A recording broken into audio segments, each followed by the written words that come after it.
Hi, I'm Hannah. And I'm Caleigh. Welcome to the Skipping Through Life Jump Rope podcast. Join us as we explore the benefits and basics of jump rope as well as tips and tricks.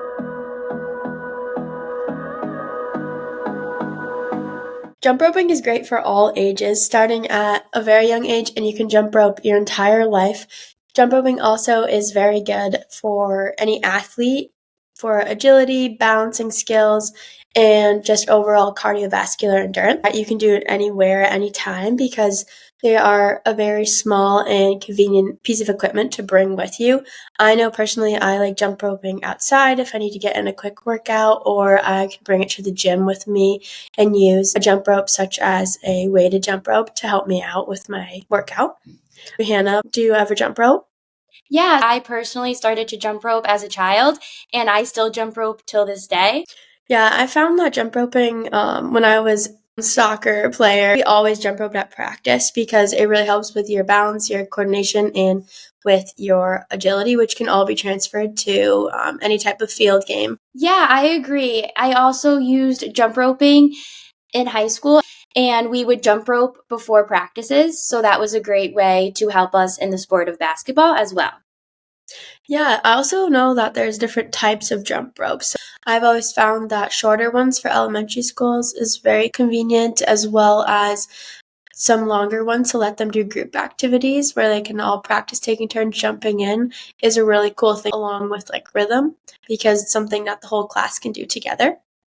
Yeah, I definitely agree with that. They have different types. So for elementary kids, it's great if they have a heavier jump rope because it slows it down for them. And then as they get better in the skill, you can progress them to a jump rope that's skinnier.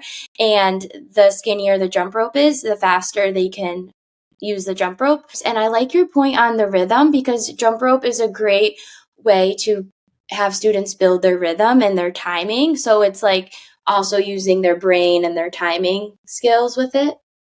Yeah, like we have our physical psychomotive when you're actually doing the jumping, but then you have to have that effect when you're looking at working in groups or with a large jump rope. And then cognitive, right there, you said it with the timing, with the amount of steps you're taking, and really just focusing in on any type of like technique that you want to use and the different style of jump roping.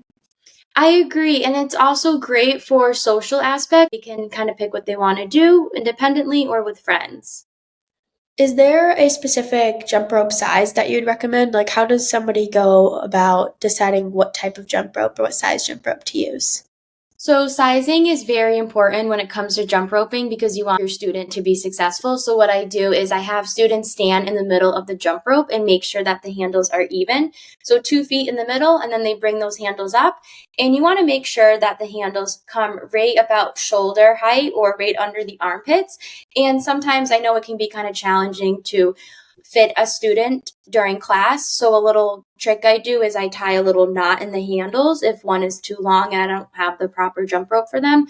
Doing a little knot can help size that jump rope for your student. And do you have any cues or any words that can help the student remember to jump rope?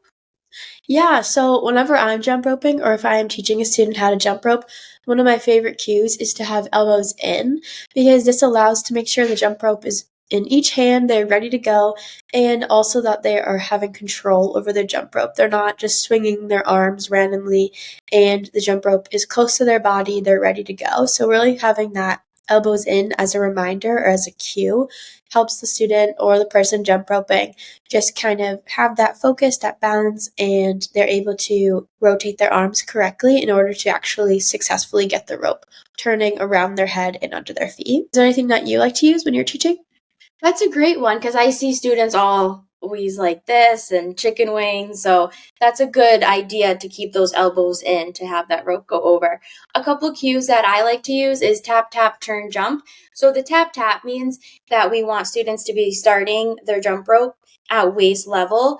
And I make sure that the handles are facing in so that they're holding the jump rope correctly. So tap, tap, turn, jump.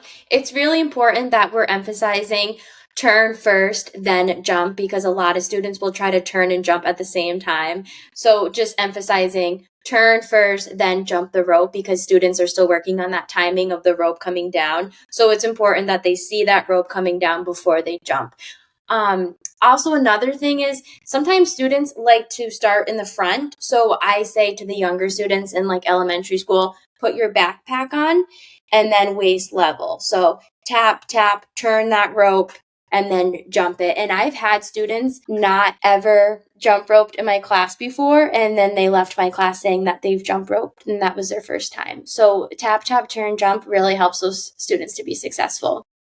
Yeah, I always found that jump roping is a really fun activity for students to learn because then they go to recess and they're able to show their friends that they learned how to jump rope, and it's something that they can do when they get home and they can show their parents and they get really excited about it. In addition to using the cues for my students, something I found a lot for beginners learning to jump rope is to actually start by just laying the jump rope on the ground, and then they can practice the arm motions without the jump rope while they are still practicing that timing and jumping over the jump rope. And that way it helps them to kind of get the idea of the timing and as well with the turning instead of being so discouraged every time they try and turn it and they can't get over it. Yeah, that's a great way, because we want our students to be successful and we don't want them to give up. We want them to have this growth mindset, and we can start by having the jump rope on the ground and start with the single bounce. So one bounce on each side and then go bounce, bounce over, because you're still jumping over that rope. And that's going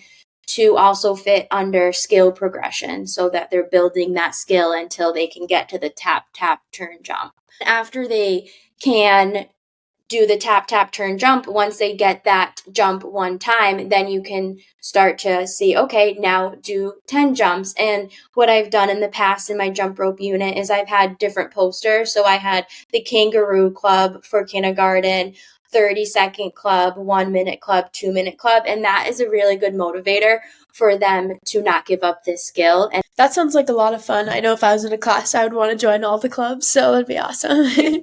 great motivator, because we want them to be successful. We want them to really like this skill, and that's a great way to get their interest. Yeah, definitely. Especially it's something they can use throughout their lives. They can bring it out to recess, show their friends. Yeah, that's great point. Recess, great time to be jumping that rope. I found that I specifically love jump roping because it's available for any type of skill level from just recreational, just at recess, or to the competitive level.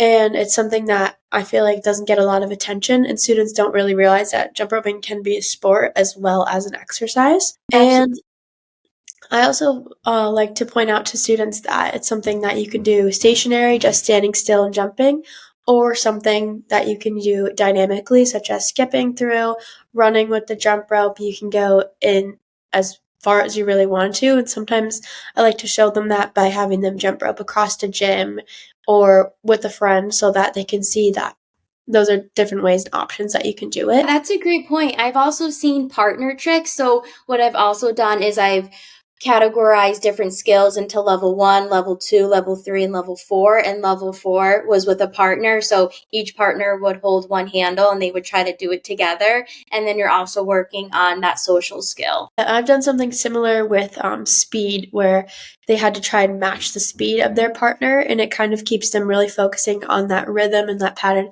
so that they can try and go at the same speed as their partner. So speed is a good factor in jump roping because you can really slow it down if you needed to, or you could speed it up depending on the intensity of your workout, which can be something cool or something as a challenge. Students might want to go ahead and challenge themselves how many jumps they can do in X amount of minutes. Absolutely. That's a great point, because we don't want students to get bored with jump roping. We always want to make it fun and exciting.